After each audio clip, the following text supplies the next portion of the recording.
Sí, buenas noches. Buenas noches. Noches.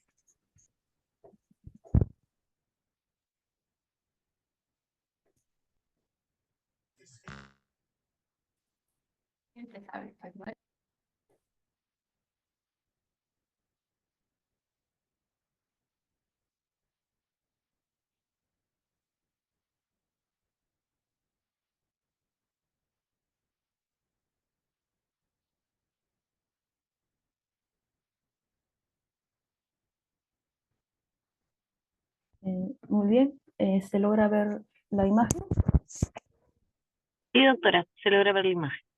Muy bien. Buenas noches. El día de hoy tenemos dos temas que son bastante comunes en la emergencia, que es epistaxis y cuerpo extraño en oído. Vamos a comenzar con epistaxis, que es lo que bastante van a ver en la emergencia, ¿no? Vamos a comenzar con un poco de anatomía. Para empezar, la mucosa nasal es más delgada, va a estar bastante unida al cartílago, es poco elástica y va a estar sometida a grandes descargas. Para tratar epistaxis tenemos que saber la irrigación nasal, que vamos a ver el plexo de Kieselbach y el de Woodruff. Dentro del plexo de Kieselbach tenemos que está conformado por la irrigación de la arteria medial anterior posterior, esternopalatina, la labial superior y la palatina mayor. Como pueden ver en la imagen, en la parte nasal anterior, este es el plexo de Kieselbach, y por esa zona va a estar el plexo de Woodruff, que está conformado por la arteria esternopalatina y la palatina mayor. ¿Sí?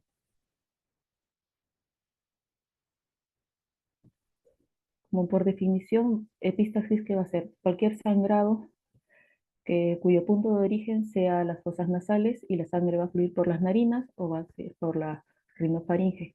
Y las vamos a clasificar primero por su ubicación anatómica como epistaxis anterior, posterior y por su etiología por locales y generales. Para empezar por lo que es anatómicamente hablando, la epístaxis anterior, como se dice, está conformada por el plexo de Kieselbach, va a ser lo más frecuente en un 90-95% y se va a ver de leve a moderada cantidad de sangrado. Frecuente es en niños jóvenes y habitualmente van a poder observar en una rinoscopía el punto de sangrado.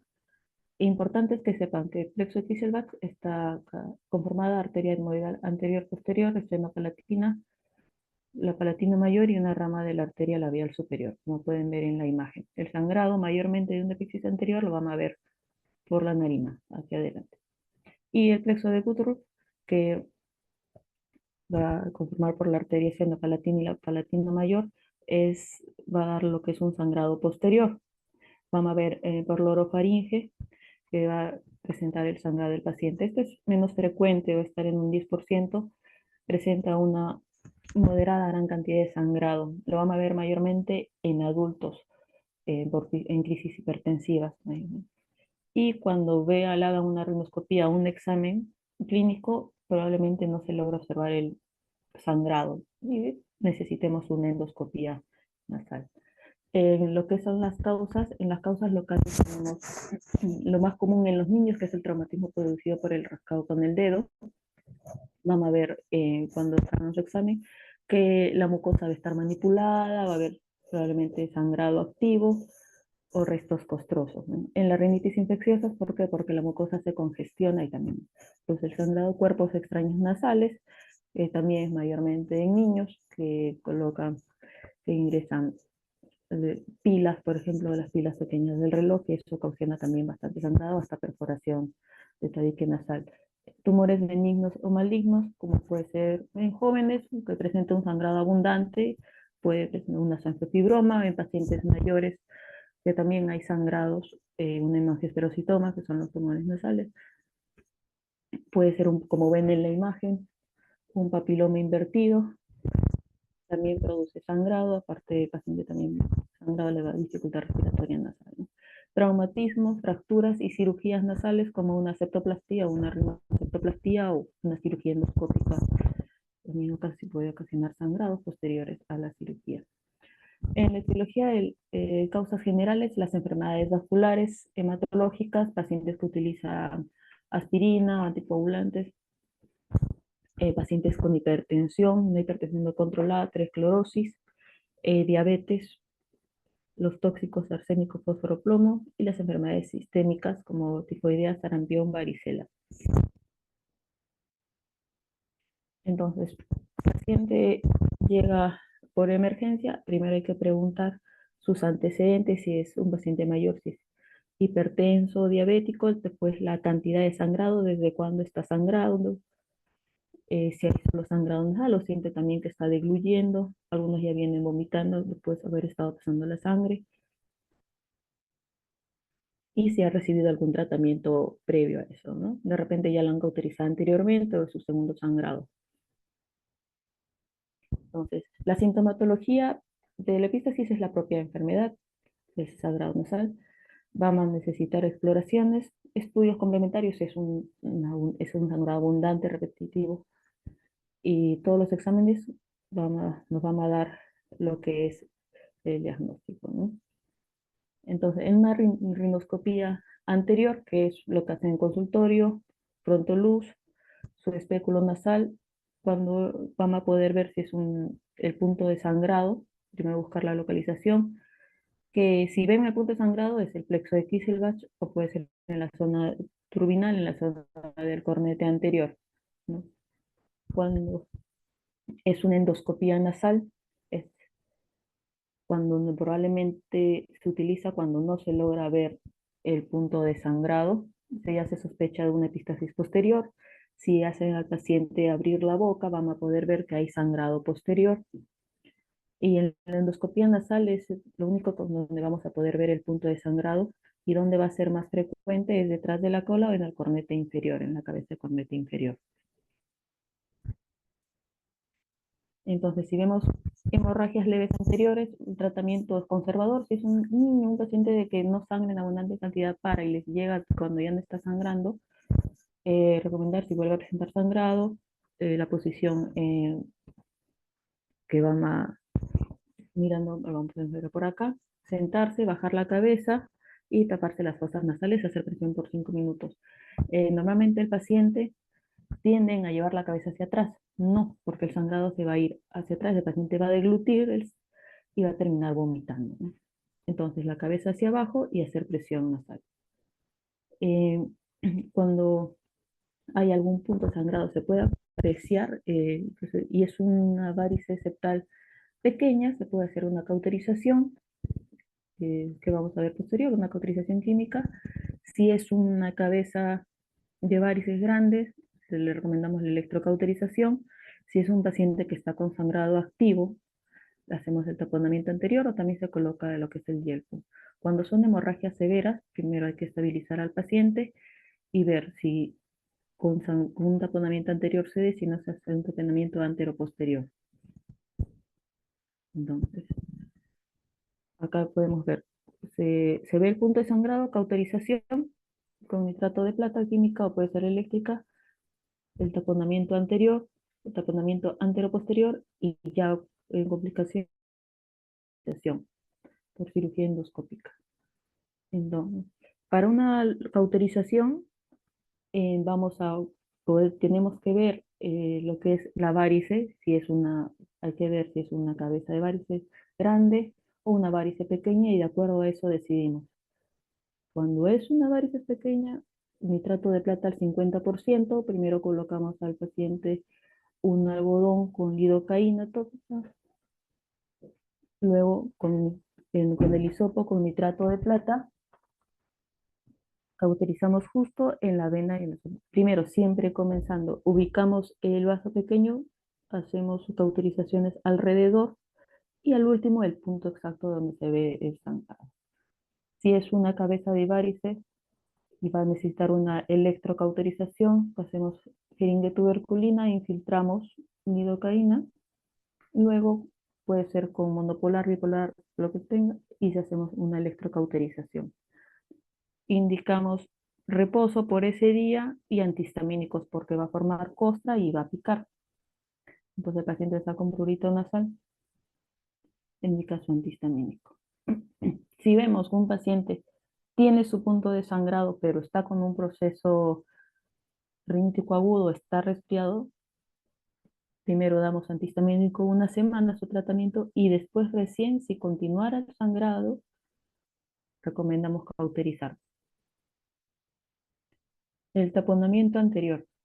Para el taponamiento anterior lo que hay que tener en cuenta es que tiene que ser en toda la nariz, no solo en la parte anterior, como algunas veces vienen los pacientes con tapón, no solo en esta parte, tiene que ocupar toda la fosa nasal. La fosa nasal es 5,8 centímetros por 5 de alto. Toda esa mecha tiene que ingresar a la nariz.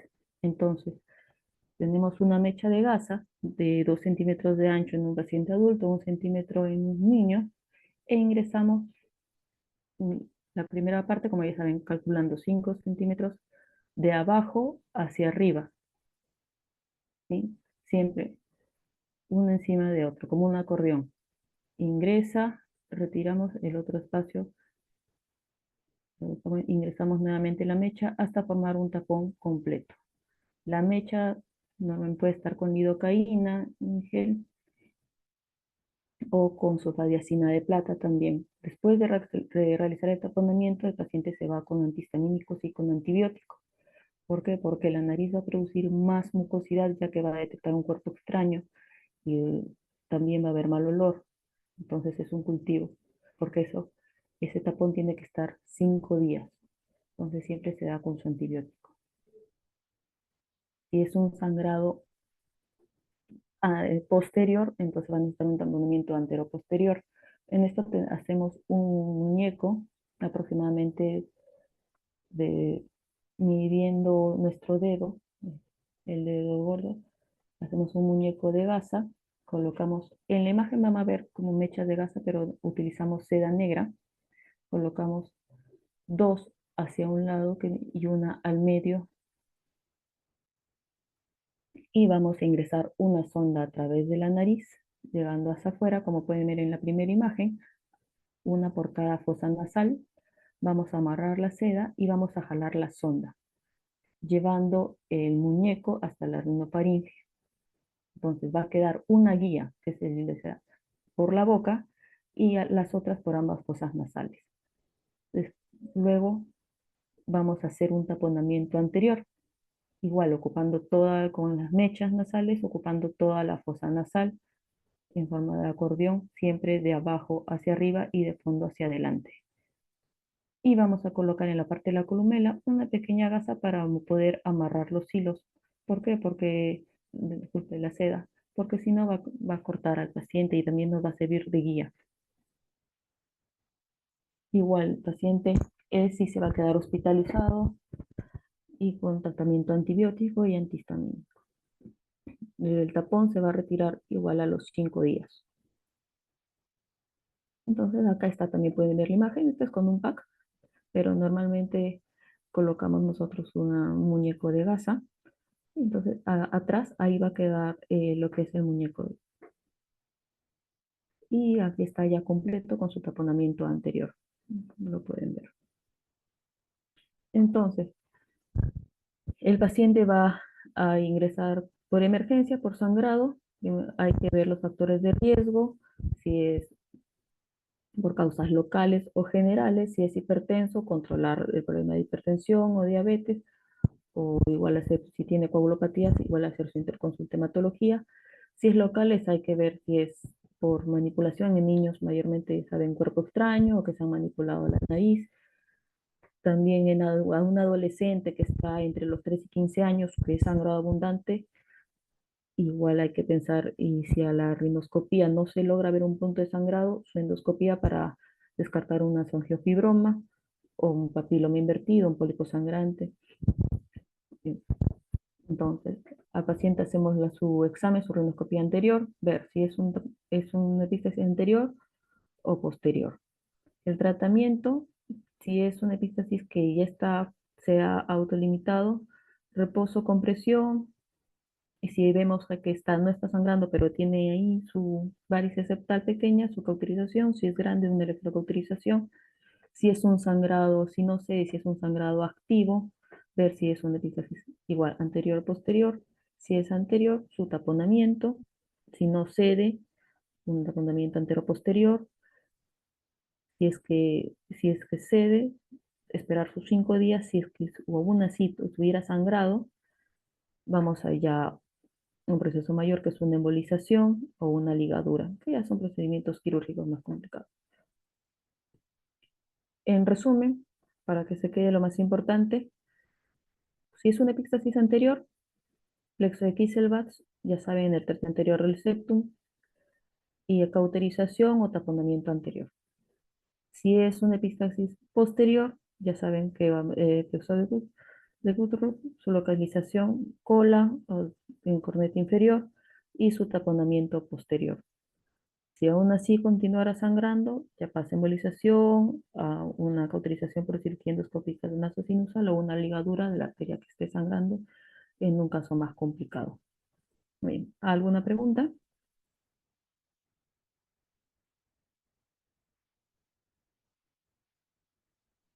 Muy bien, no habiendo pregunta, vamos a empezar con cuerpo extraño de oído. Entonces vamos a iniciar siempre saben que es aparece, comienza en el fondo de la concha y termina en la membrana timpánica. Sí, como habíamos tocado en el tema de otitis externa, tiene su parte fibrocartilaginosa y tiene su porción de esqueleto óseo. Ya saben, sus dimensiones exteriores miden de 10 milímetros de alto a 7,9 milímetros de ancho y en la parte ósea está en menor calibre, como pueden ver en la imagen. Buenas noches, doctora. Disculpe, ¿sigue presentando la diapositiva de epistaxis? ¿No está compartiendo? A ver, vamos a ver. Mm, mm, mm.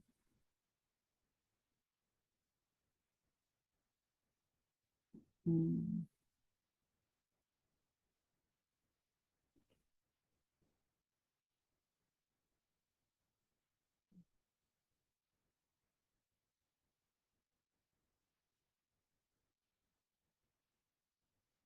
¿Ahora sí se ve?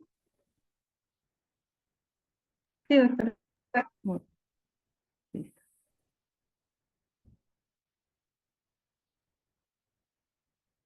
Muy bien. Entonces, según la forma que es del CAE, tenemos tres tipos. El rectilíneo, que sus acodamientos, como síndrome en forma de S, son un poco manifiestos, va a resultar, es un conducto casi recto, entonces nos va a permitir mucho mejor ver la membrana timpánica. Intermedio es un tamaño y forma es la más usual, una forma ligera en forma de S, y el estrecho, que es el CAE más complicado, es un conducto externo tortuoso y va a ser más estrecho de lo normal. En lo que es los cuerpos extraños, esta es la patología más común en pediatría. Suele ser combinado con cuerpos extraños en las fosas nasales. En el adulto es más infrecuente y más que todo puede ser de carácter accidental por el uso de hisopos.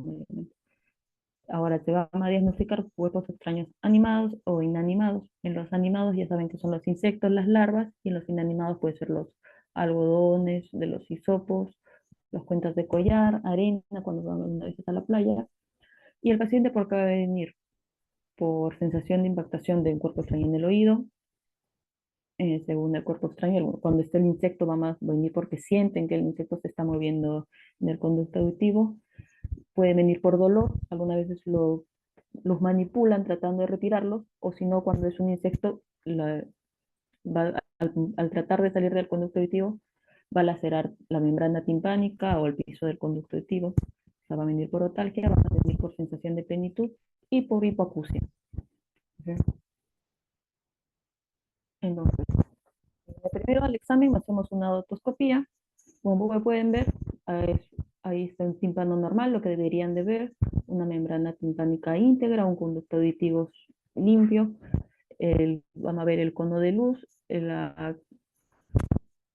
Entonces, a su lado vamos a ver lo que es un tapón de cerumen. Esta telita que acá ven es cerumen, nada más. Y aquí ya pueden ver que hay un insecto que o ha manipulado el oído, o el mismo insecto al tratar de salir lacera la membrana timpánica. Cuando vean un oído ahí, ¿sí?, lavado, no, no es una opción. ¿Por qué? Porque pueden perforar la membrana timpánica. Tratar de retirar el cuerpo extraño con la pinza e iniciar tratamiento antibiótico, ¿no?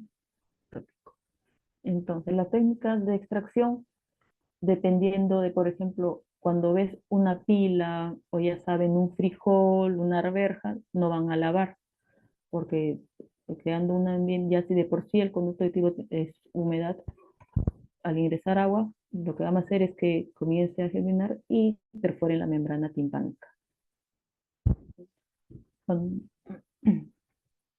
Entonces, cuando hagamos el oído, por ejemplo, si vemos que hay larvas, lo podemos retirar poco a poco, si no, se puede lavar. Entonces, el lavado que, o por ejemplo, cuando vemos el cerumen o arena, entonces siempre el lavado ingresa el líquido por la parte superior, choca la membrana timpánica y se va a llevar el cuerpo extraño. En la extracción de cuerpo extraño, ya saben lo que son frijoles, arvejas, siempre tratar con una pinza realizar. Y en niños, igual como no van a colaborar, van a sala de operaciones y ahí se les va a retirar el cuerpo extraño. Entonces, ¿cuáles son las complicaciones que puede haber? Por ejemplo, si una emergencia es si el niño viene con una pila en el conducto auditivo, porque la pila más la humedad del conducto auditivo puede realizar que el paciente se perfore, se lacere el conducto auditivo. Entonces, si es niño, ese niño de todas maneras entra a sala de operaciones y ahí se retira con el microscopio o con el endoscopio, era los dos.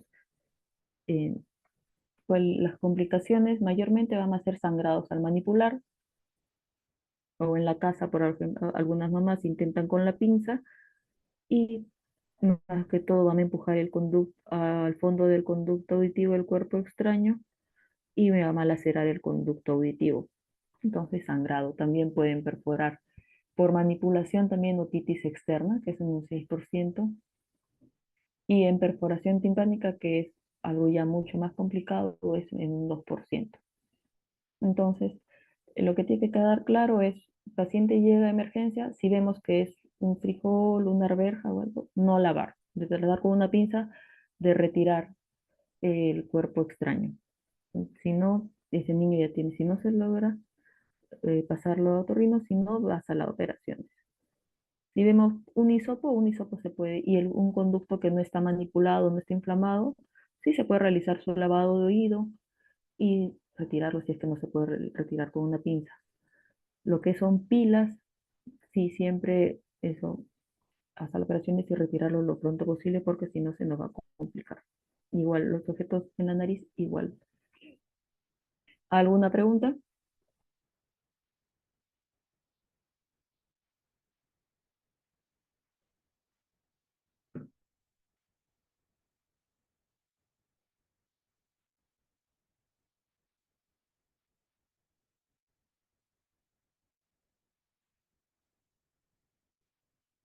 Bien.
Doctora, buenas noches.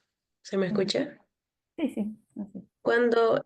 Una pregunta, cuando el sangrado, la epistaxis, es a nivel de la nasofaringe, ¿cómo se trata inicialmente? ¿Con, con taponamiento?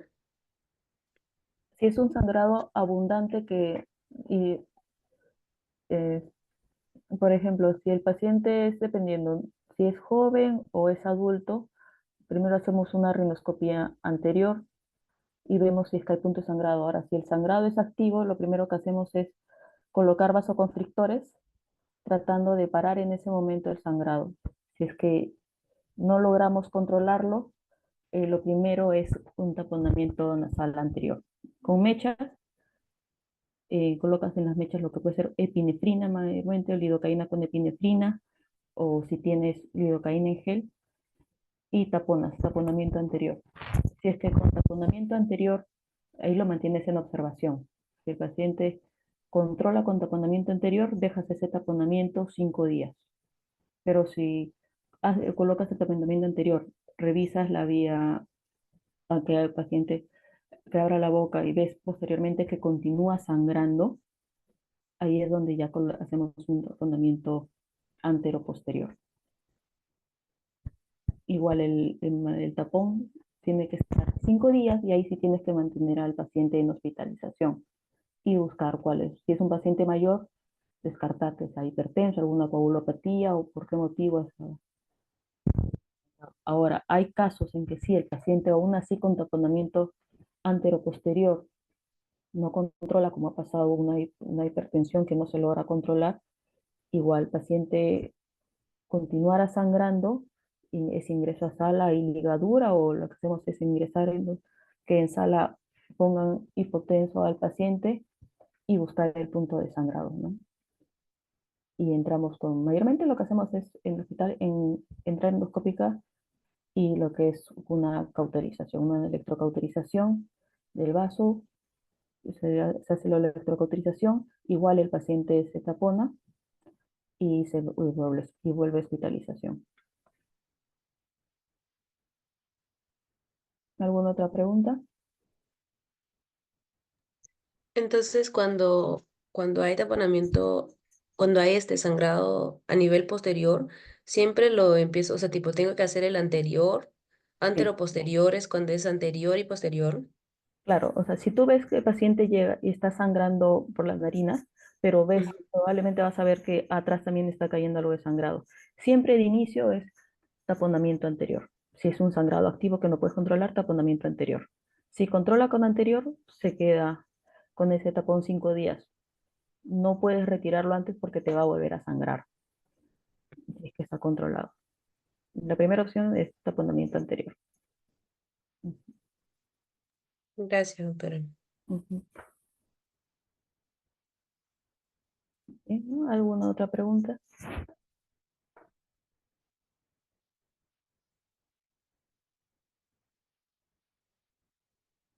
Bien. Si no hay preguntas, entonces esto sería todo por hoy. Ya la siguiente clase sería rinitis y sinusitis.